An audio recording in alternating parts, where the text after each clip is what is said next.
The Council's mockery. The observation deck of Station Nexus offered a view that would have stolen the breath from any human who saw it for the first time. Ambassador David Chen stood there now, his reflection ghostly in the transparent alloy, and he barely noticed the swirling nebula beyond, or the three suns of the trisolar system casting their multi-hued light across the vast diplomatic station. He had seen this view dozens of times over the past 2 years. Today, beauty meant nothing. Today was about survival. Behind him, his small delegation prepared in silence. Lieutenant Sarah Morrison checked the holographic projectors for the 15th time. Dr. Rajesh Patel reviewed the data one more last time, his fingers dancing across his tablet. Young translator Marcus Webb stood perfectly still. His neural implant synced to the station's linguistic database, ready to catch nuances that automated systems might miss. They all knew what was coming. They had all studied the records of previous petitions from minor species. None of those species existed anymore. The summons came as a pulse of light through Chen's communication band. It was time. He straightened his gray diplomatic suit, touched the small pin on his collar that bore Earth's blue and green colors, and led his team toward the Grand Chamber. The corridors of Station Nexus were built for species much larger than humans. Chen felt like a child walking through a cathedral built for giants. The walls themselves seemed alive, shifting with bioluminescent patterns that responded to the countless beings moving through the station.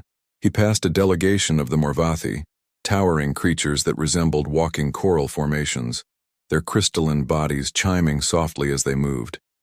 A group of the Silkrans skittered by on their 6 legs, their compound eyes reflecting Chen's image 100 times over. None of them acknowledged the humans. To them, Earth was barely worth noticing. The grand chamber doors stood 50 meters high, constructed from a material that humanity had not yet learned to replicate. As Chen approached, they opened silently, revealing the vast amphitheater beyond. The chamber was designed to accommodate thousands, and today it was nearly full. The air itself was divided into zones, each section tailored to the atmospheric needs of different species. Some areas glowed with heat for silicon-based life forms. Others were filled with swirling gases or maintained at temperatures that would freeze water instantly. At the center, in a neutral zone where most oxygen-breathing species could survive, stood the petitioner's platform. Chen walked forward, his footsteps silent on the energy floor that adjusted its density to match each visitor's weight. Around him, rising in concentric circles like an enormous arena, sat representatives from over 2,000 civilizations. The Galactic Assembly was not quite as large as the legendary Galactic Council that met once every century, but it held enough power to decide the fate of worlds. The nearest delegates were vaguely humanoid, though none were actually human. The Kethrani had 4 arms and heads that swiveled completely around. The Yultari were massive, each easily 3 times Chen's height, with skin that rippled like liquid metal. Further up, the diversity became almost incomprehensible. Some delegates existed only as holographic projections, their true forms too dangerous or too large to bring to the station. Others were hive minds, swarms of smaller creatures that moved and thought as one. A few were entirely digital, artificial intelligences that represented post-biological civilizations. At the highest point of the chamber sat the Arbiter Council, a group of 5 ancient species that moderated the assembly. The eldest among them was Archon Veth of the Eternal Compact, a being so old that his species had witnessed the formation of the current galactic arm. He appeared as a floating collection of geometric shapes that constantly reconfigured themselves, each movement accompanied by a sound like distant bells. Next to him sat Speaker Corinth of the Luminary Collective, a being of pure energy contained within a lattice of hard light. The others were equally impressive and equally ancient. Chen reached the petitioner's platform and stopped. The chamber did not fall silent. That would have implied that the assembled delegates had been paying attention to his arrival. Instead, conversations continued in 100 different languages and communication methods. Some species spoke in radio waves. Others used chemical signals or gravitational pulses. The translator implants that all assembly members carried created a constant background hum of overlapping voices. Archon Veth's geometric form pulsed, and suddenly, the chamber did fall silent. The Arbiter's voice emerged from everywhere and nowhere, speaking directly into the mind of every being present. The Assembly recognizes the delegation from United Earth. Ambassador David Chen, you may present your petition. Chen activated his holographic projector. Above the platform, a three-dimensional image of human space materialized. It showed Earth at the center, surrounded by 19 colony worlds and 73 outposts scattered across 40 light-years. It was by galactic standards tiny. Most of the species in this chamber controlled thousands of star systems. Some controlled entire sectors. Honored members of the Galactic Assembly, Chen began, his voice amplified by the platform systems. I come before you to request intervention under the protection protocols established in the Treaty of Eternal Peace. For the past 18 months, the Vorthon Empire has been conducting systematic incursions into human territory. The hologram shifted, showing recordings of Vorthon warships. They were enormous vessels, each one larger than anything humanity had ever built, with hulls that seemed to absorb light and weapons arrays that glowed with contained violence. The recording showed these ships entering human systems, destroying mining stations, attacking colony supply convoys, and establishing military installations on worlds that humanity had legally claimed. We have documented 53 separate violations of our territorial sovereignty, Chen continued. We have filed formal complaints with the Vorthon government. We have requested mediation through proper channels. All of our diplomatic efforts have been ignored or rejected. The Vorthon Empire is preparing for a full-scale invasion, and humanity lacks the military capability to defend itself against a threat of this magnitude. He paused, looking around the chamber. A few delegates seemed to be paying attention. Most were not. He pressed on. We are not asking the Assembly to fight our battles. We are asking for the enforcement of the laws that this body claims to uphold. We are asking for economic sanctions against the Vorthon Empire until they withdraw from our space. We are asking for a diplomatic censure that makes clear such aggression will not be tolerated. We are asking the galactic community to honor its own principles. The hologram showed the final piece of evidence, footage from New Hebron, a small farming colony on the edge of human space. The images were horrific. Vorthon ships had bombarded the settlement from orbit. 3,000 colonists had died. The survivors had been taken, presumably to work as slaves in Vorthon mining operations. Chen let the images speak for themselves. When the hologram faded, there was a moment of silence. Then from the upper tiers came a sound that Chen's translator rendered as laughter. It started with one delegate, then spread like a wave through the chamber. The laughter took many forms. Some species produced sounds like grinding metal. Others emitted flashing light patterns. A few released chemical signals that Chen's enhanced suit detected as expressions of mockery and amusement. The laughter went on for almost a full minute. Chen stood perfectly still, his face carefully neutral, while inside him something cold and hard began to form. Lieutenant Morrison's hand moved toward her sidearm, though what good a human pistol would do in this chamber was questionable. Dr. Patel stared at his feet. Marcus Webb's face had gone pale. Finally, Archon Veth pulsed again, calling for order. The laughter died down, though Chen could still sense the amusement rippling through the chamber. The Assembly has heard the petition from Earth, the Arbiter announced. We will now hear testimony from relevant parties. A section of the chamber lit up and Chen's blood ran cold. The Vorthon delegation sat in an area designated for high-temperature species. Ambassador Thrax of the Vorthon Empire rose to his full height. He was massive even for his species. His body was covered in overlapping plates of natural armor that looked like polished obsidian. His eyes burned with an inner fire, and when he spoke, his voice was like an avalanche.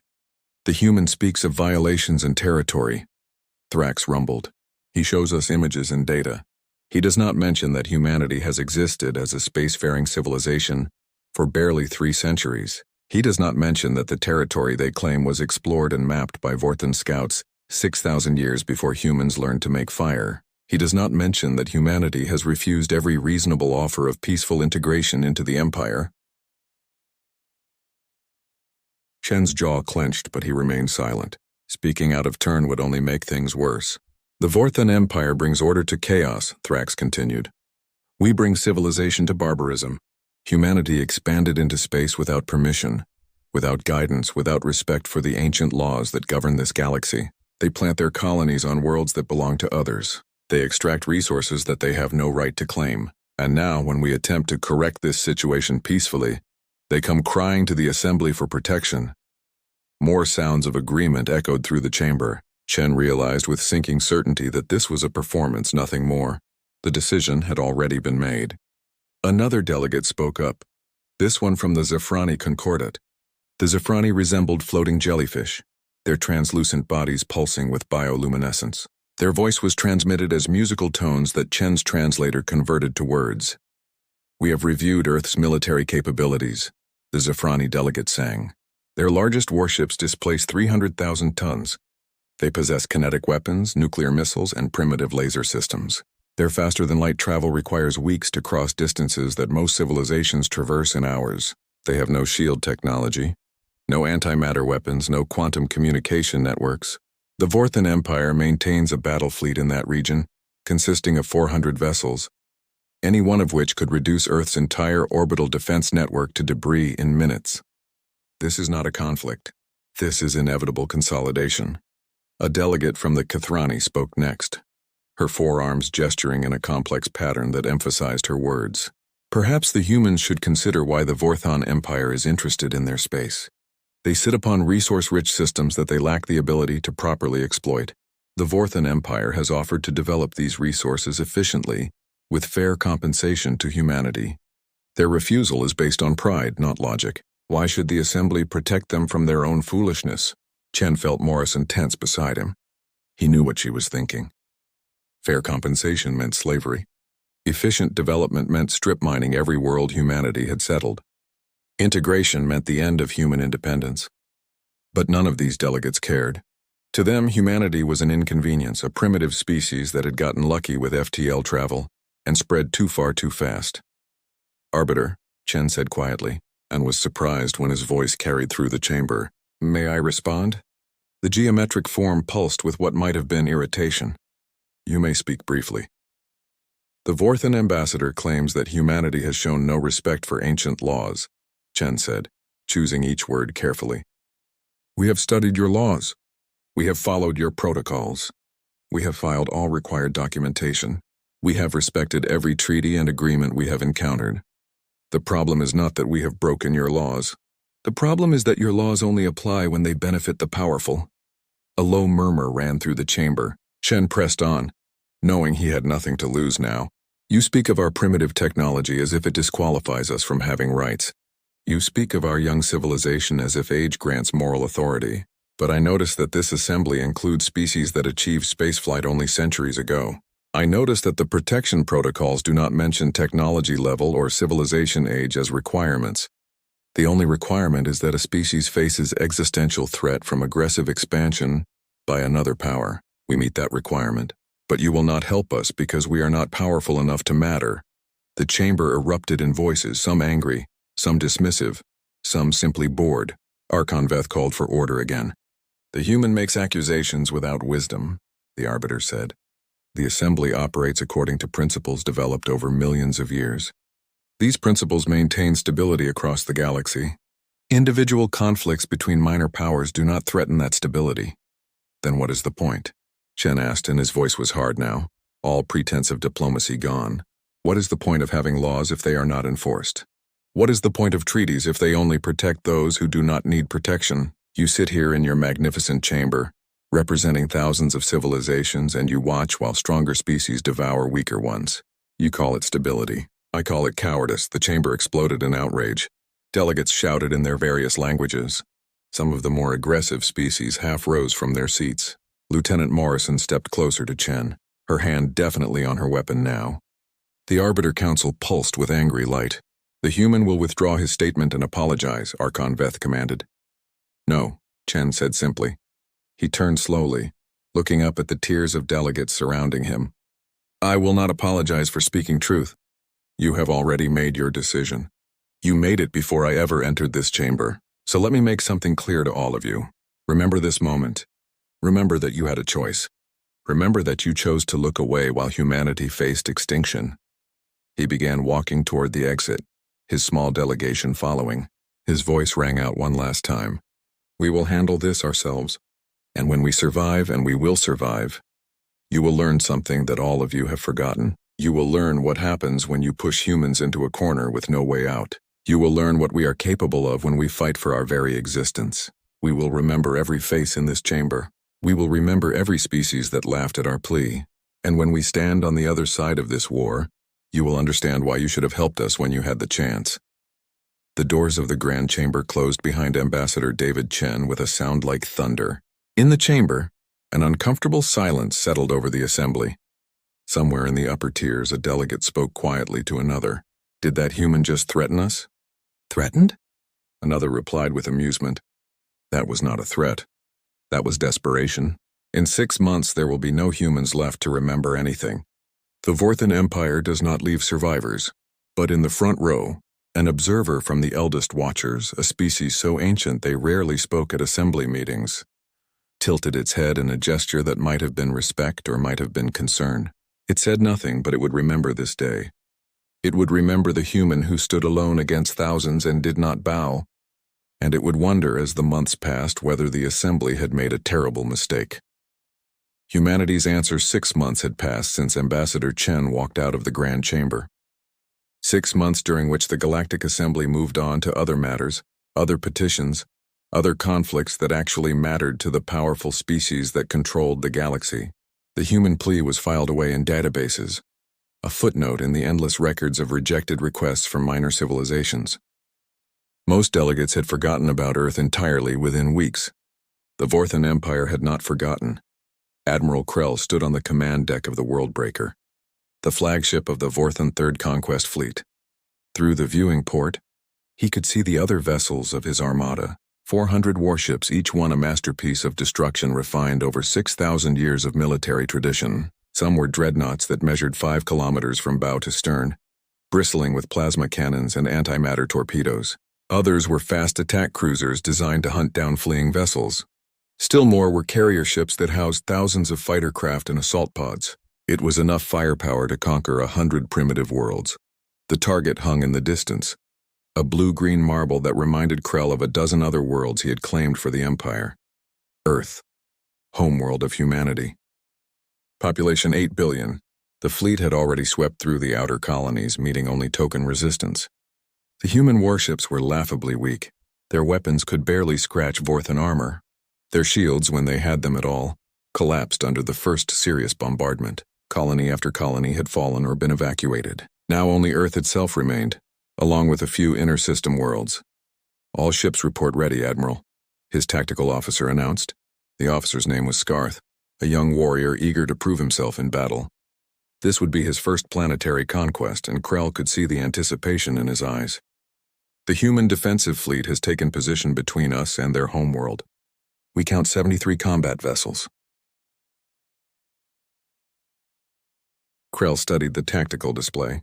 The human fleet was arranged in a defensive formation that was actually quite clever, using the orbital stations and satellite network to create overlapping fields of fire. But cleverness meant nothing against overwhelming force. 73 ships, he rumbled with amusement. They cannot even crew them properly. Intelligence reports indicate they have pulled personnel from civilian vessels just to have enough bodies to operate their fleet. "Should we offer surrender terms?" Scarth asked. "No," Krell decided. "The humans rejected our generous offer of integration. They brought this upon themselves. We will destroy their fleet, bombard their military installations, and then offer terms. Once they understand their position, they will be more reasonable." He settled into his command throne, feeling the familiar anticipation of battle. "All ships advance. Weapons free. Leave no human vessel intact." The Vorthan fleet moved forward like a wave of darkness. Their ships accelerated to speeds that would have torn lesser vessels apart, their inertial dampeners compensating for forces that measured in hundreds of gravities. The distance to Earth closed rapidly. 1,000,000 kilometers, 500,000, 200,000. The human fleet held position waiting. Krell admired that at least. They were not running. They would die with honor, even if they died as primitives. At 100,000 kilometers, the human fleet opened fire. Missiles streaked across the void, thousands of them. Conventional explosives and nuclear warheads creating a wall of fire between the two fleets. The Vorthan point defense systems came online, tracking and destroying the incoming projectiles with casual efficiency. Laser batteries swatted missiles from space. Plasma bursts vaporized entire flights. A few missiles got through, detonating against Vorthan shields, but they might as well have been throwing stones at a mountain. Pathetic, Scarth observed. Their weapons cannot even— He stopped. Something was wrong. The missiles that had been destroyed were not disappearing.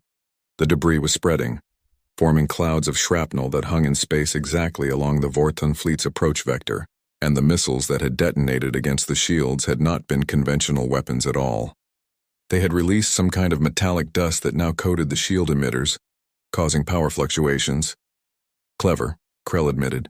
They are trying to obscure our sensors and interfere with our shields. It will not work. All ships switch to secondary scanning systems. Increase shield power to compensate for the interference.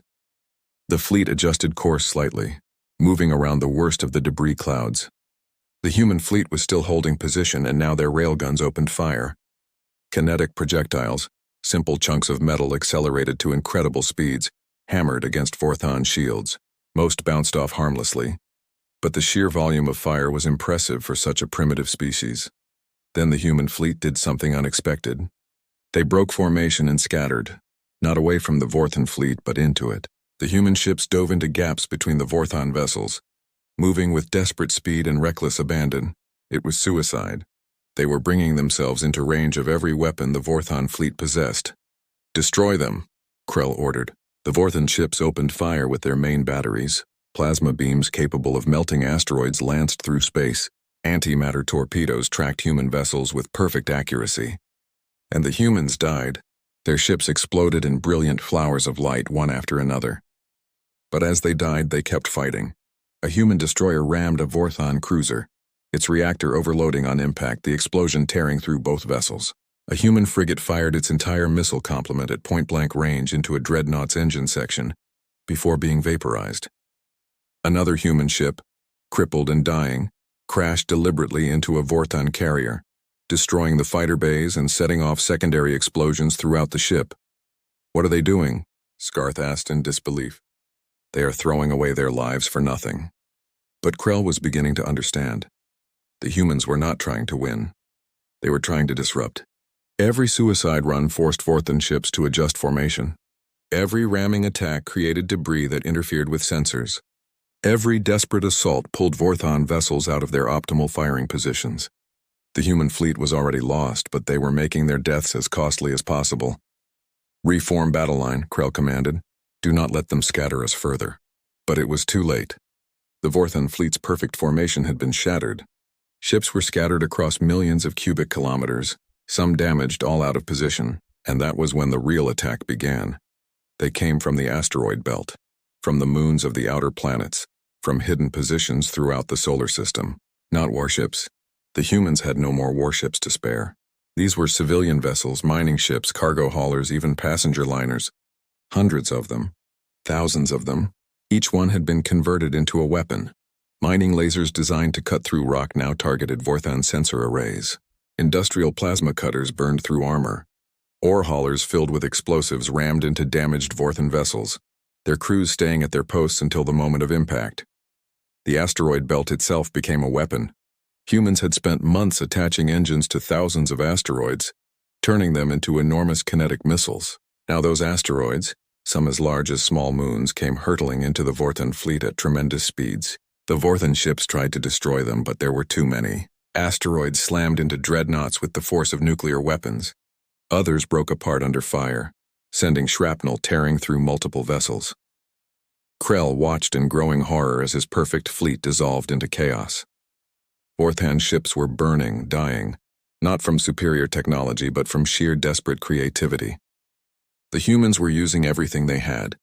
They had mined their own shipping lanes, filling them with improvised explosives. They had hacked into their own satellite networks, turning communication satellites into kinetic weapons. They had even released clouds of industrial nanites, microscopic machines designed for construction work, that now swarmed over Vorthon ships and began disassembling them atom by atom. Fall back, Krell ordered, his voice tight.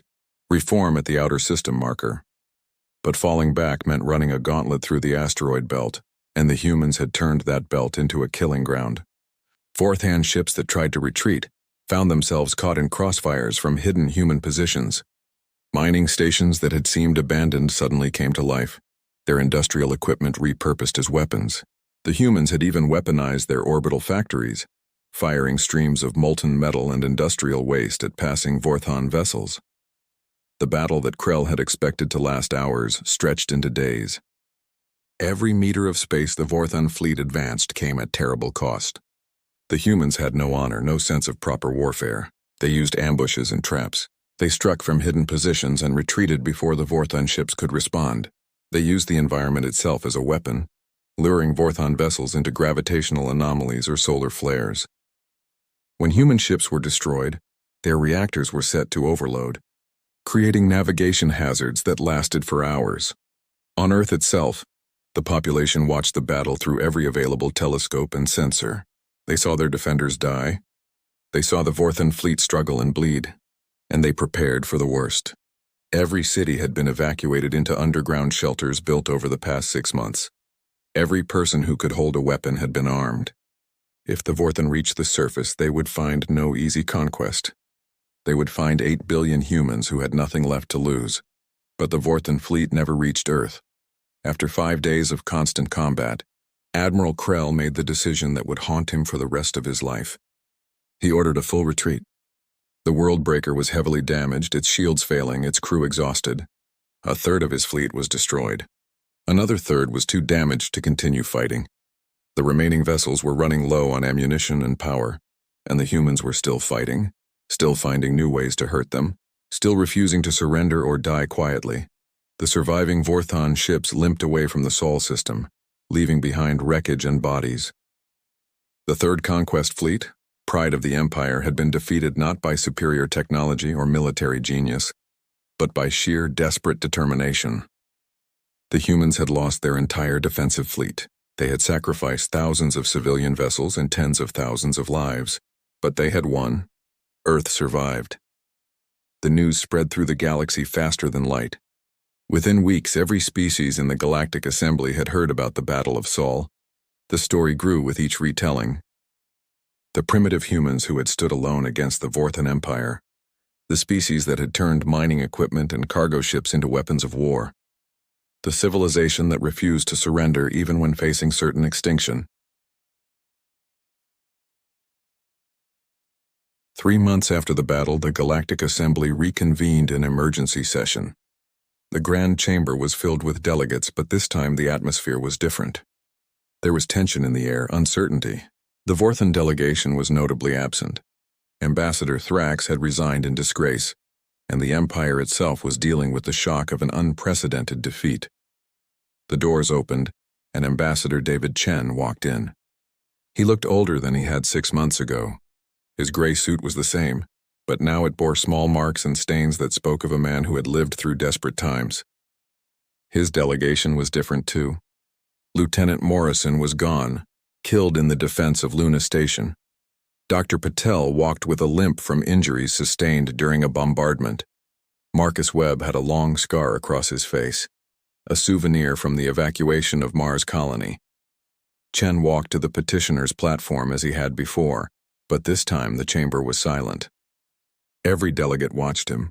Even the most ancient and powerful species paid attention now. Archon Veth's geometric form pulsed with what might have been embarrassment or might have been respect. Ambassador Chen, the Arbiter said, the Assembly has followed events in your system with great interest. We understand that the Vorthon Empire has withdrawn its forces. We wish to extend our congratulations on your unlikely victory. Unlikely, Chen repeated, and there was iron in his voice. Is that what you call it? We lost 40,000 ships. 3 million people died. 6 of our colonies are uninhabitable ruins. Our economy has been set back 50 years. And you call it an unlikely victory? He looked around the chamber, meeting the eyes or equivalent sensory organs of as many delegates as he could. 6 months ago, I stood on this platform and asked for help. You laughed at me. You mocked humanity's primitive technology and young civilization. You told us we did not matter. The Vorthon ambassador stood right over there and explained how his empire would bring us order and civilization. You all nodded along. You all agreed that we were too weak, too insignificant, too primitive to deserve your protection. The chamber remained silent. Chen continued. I told you that we would remember. I told you that we would handle it ourselves. I told you that you would learn what humans are capable of when we fight for survival. Did you learn? Did you understand what you saw? A delegate from the Zephrani Concordat, the same one who had detailed humanity's military weaknesses, spoke in musical tones. Your victory was impressive, Ambassador Chen.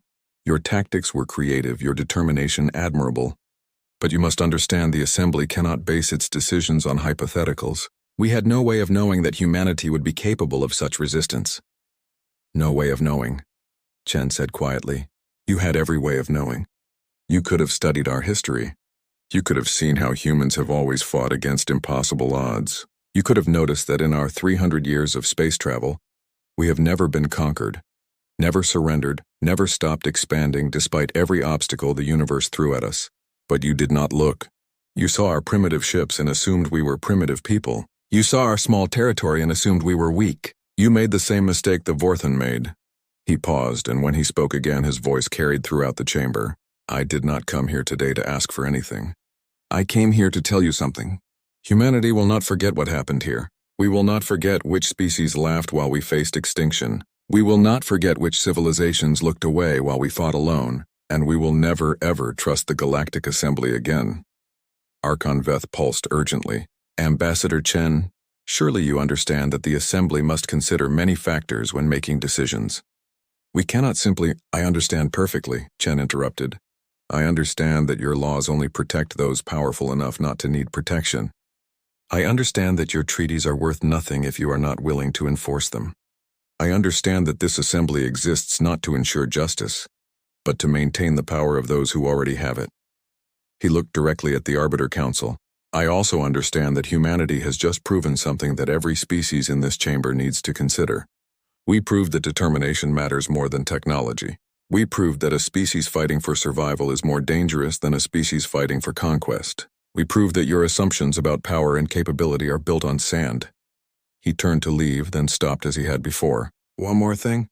The Vorthan Empire is not finished. They will recover, rebuild, and they will look for new targets. When they do, and when those targets come to you asking for help, remember what happened to humanity. Remember that we asked politely, followed your protocols, presented our evidence, and you sent us away to die. Remember that we survived anyway, and ask yourselves which species will be next to learn that your protection means nothing. Chen walked toward the exit. This time, no one laughed. This time, delegates watched in silence as the human who had defied an empire walked out of their chamber with his head held high.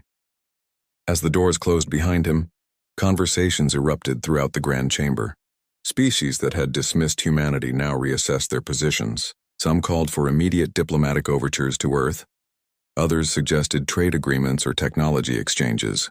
A few of the more powerful species watched with calculating eyes, wondering what other assumptions they had made that might prove equally wrong.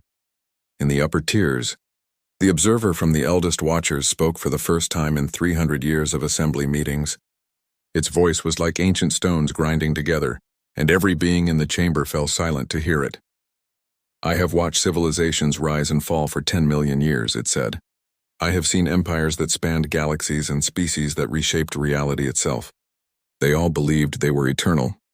They all believed they were superior. They all learned eventually that survival belongs not to the strongest or the oldest or the most advanced. Survival belongs to those who refuse to surrender. The ancient being paused, and its next words would be recorded in assembly archives and studied for generations. The humans have reminded us of something we forgot long ago. They have reminded us that every great civilization started as someone's primitive species. Every empire began as someone's unlikely victory. Every power in this chamber exists because our ancestors fought when the odds were impossible. We looked at humanity and saw primitives. We should have looked harder. We should have seen ourselves. The observer fell silent and would not speak again. In the days that followed, the Galactic Assembly passed a resolution, the first unanimous vote in over 1,000 years. They formally recognized humanity's territorial claims. They established Earth as a protected world under Assembly oversight. They offered trade agreements, technology transfers, and security guarantees. Humanity accepted some offers and refused others. They were polite but distant, cooperative but guarded. The trust that might have been was gone, replaced by a cold calculation of interests and benefits. The galaxy had changed.